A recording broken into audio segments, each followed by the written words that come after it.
ایک بادشاہ بہت عیاش اور حسن پرست تھا۔ اس کا حرم خوبصورت لڑکیوں سے بھرا رہتا تھا۔ جس لڑکی پر اس کا دل آ جاتا وہ اسی شام اس کے بستر پر پہنچا دی جاتی تھی۔ بادشاہ کا وزیر بہت سمجھدار اور مخلص آدمی تھا۔ ہر کام میں بادشاہ اس کی رائے کو اہمیت دیتا اور مہم میں اس کو ساتھ شریک رکھتا تھا۔ ایک دن محل میں دعوت عام چل رہی تھی۔ سب وزیر مشیر اپنی بیگمات کے ساتھ تشریف لائے تھے کہ بادشاہ کی نظر وزیر کی بیوی پر پڑ گئی۔ اتنی حسین عورت تو اس کے حرم میں بھی نہیں تھی جتنی حسین اس کے وزیر کی بیوی تھی۔ حسب معمول بادشاہ کی رال ٹپک پڑی، لیکن مسئلہ یہ تھا اس بار سامنے کوئی عام عورت نہیں بلکہ اس کے وزیر کی بیوی اور عزت تھی۔ ساری رات وہ سو نہیں سکا اور وزیر کی بیوی کے بارے میں سوچتا رہا۔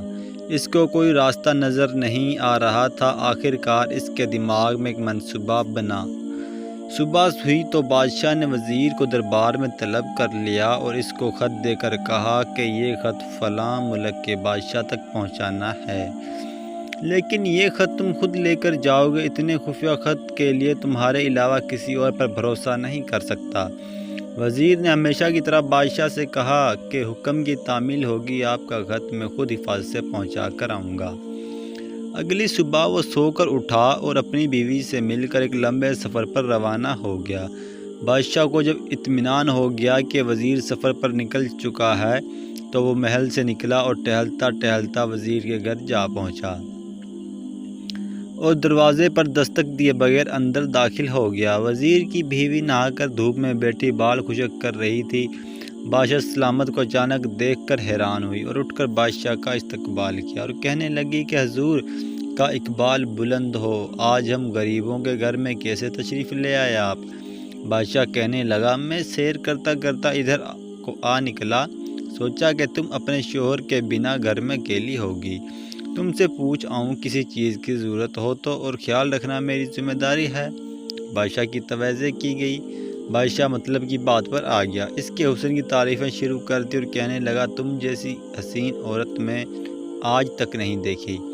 وزیر کی بیوی سمجھدار تھی، اس کو پہلے ہی شک ہو گیا تھا کہ بادشاہ نے جان بوجھ کر میرے شوہر کو دور دراز ملک بھیجا ہے تاکہ اس کی غیر موجودگی میں مجھے اپنے جال میں پھنسا سکے، اور بولی کہ حضور شیر جنگل کا بادشاہ ہوتا ہے، اس کو زیب نہیں دیتا کہ وہ مردار کھائے اور گندگی میں منہ مارے۔ جب حکمران خود لٹیرے بن جائیں تو عوام انصاف لینے کس کے پاس جائیں؟ چھوٹے برتن میں منہ مارنا بادشاہ سلامت کی شان کے خلاف ہے۔ وزیر کی بیوی کے منہ سے ایسی دانشمندانہ باتیں سن کر بادشاہ کو اپنی حرکت پر شدید افسوس ہوا۔ وہ اٹھا اور باہر نکل گیا۔ دوسری طرف وزیر جب تھوڑا آگے گیا تو اس کو یاد آیا کہ بادشاہ کا خط تو وہ گھر میں تکیے کے نیچے ہی بھول آیا ہے۔ اس نے گھوڑا واپس موڑا اور خط لینے گھر روانہ ہو گیا۔ وہ گھر کے قریب آیا تو اس نے عجیب منظر دیکھا۔ بادشاہ اس کے گھر سے نکل رہا تھا اور فوراً سمجھ گیا کہ بادشاہ نے اس سے کیا کھیل کھیلا ہے۔ اس نے اپنی بیوی سے کہا، اپنا سامان اٹھا لے، میں تم کو تمہاری ماں کے گھر چھوڑ کر سفر پر نکلوں گا۔ چنانچہ وزیر نے بیوی کو اس کے گھر چھوڑا اور خط لے کر سفر پر روانہ ہو گیا۔ ایک مہینے بعد وزیر خط کا جواب لے کر واپس آ گیا اور معمول کے مطابق دربار میں اپنے فرائض انجام دینے لگا۔ مہینے گزر گئے لیکن وہ اپنی بیوی کو لینے سسرال نہیں گیا۔ اس کی نظر میں اس کی بیوی گنہگار تھی جس نے بادشاہ کے ساتھ گناہ کیا تھا۔ دوسری طرف بادشاہ کے علم میں یہ بات آ گئی تھی کہ وزیر نے اپنی بیوی سے علیحدگی رکھی ہوئی ہے۔ ایک دن بادشاہ نے وزیر کو طلب کیا اور پوچھا، معلوم ہوتا ہے تم نے بہت عرصے سے اپنی بیوی سے کوئی رابطہ نہیں رکھا۔